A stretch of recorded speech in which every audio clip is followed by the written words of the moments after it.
Give me two good arguments why public funding should continue to be used, if not increased, even in a time of economic crisis.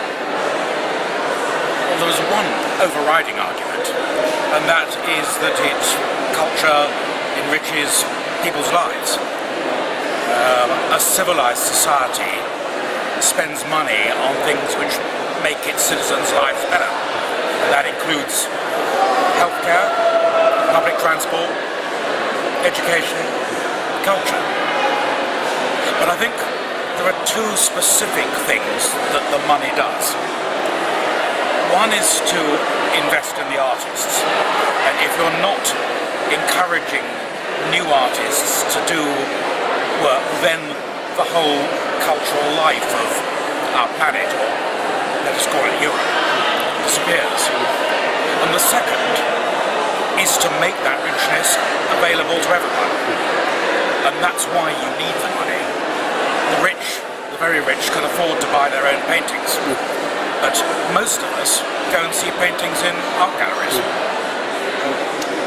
There's a lot of discussion, or there's the use of the term, and our European politicians like to use it very much, which is this concept of shared space. In what way do you think that arts and culture contribute to the creation of a European shared space?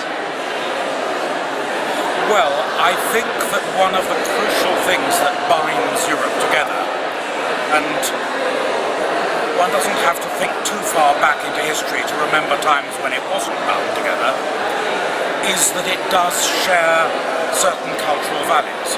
And whether that is in music or painting or literature, it is a common heritage, isn't it?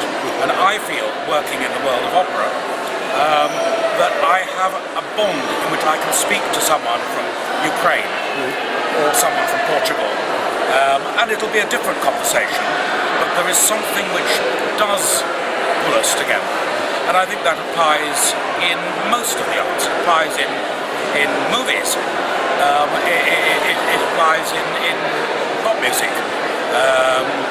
But if you don't invest in that kind of thing, then you simply fall down to a kind of lowest common denominator of rubbish background music and movies and so on. And that's why we have to believe and sometimes invest in stuff which initially is quite difficult. You know, modern art is not always easy, and someone needs to say we're going to go for that, because one day it'll be Van Gogh or Picasso. The campaign slogan is "We are more," meaning, of course, we are more than consumers, we are more than just voters, we are more than just workers.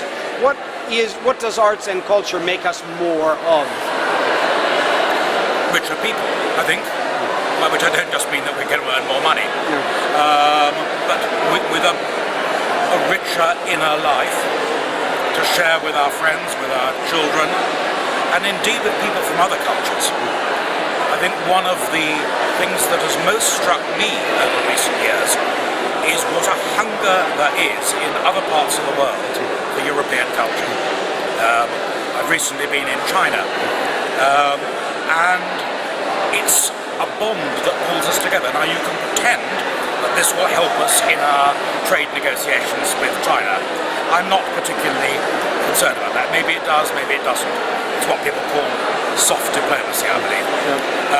But what it does is create a way in which we can converse with Chinese people and see what our differences are, but also how Beethoven pulls us together.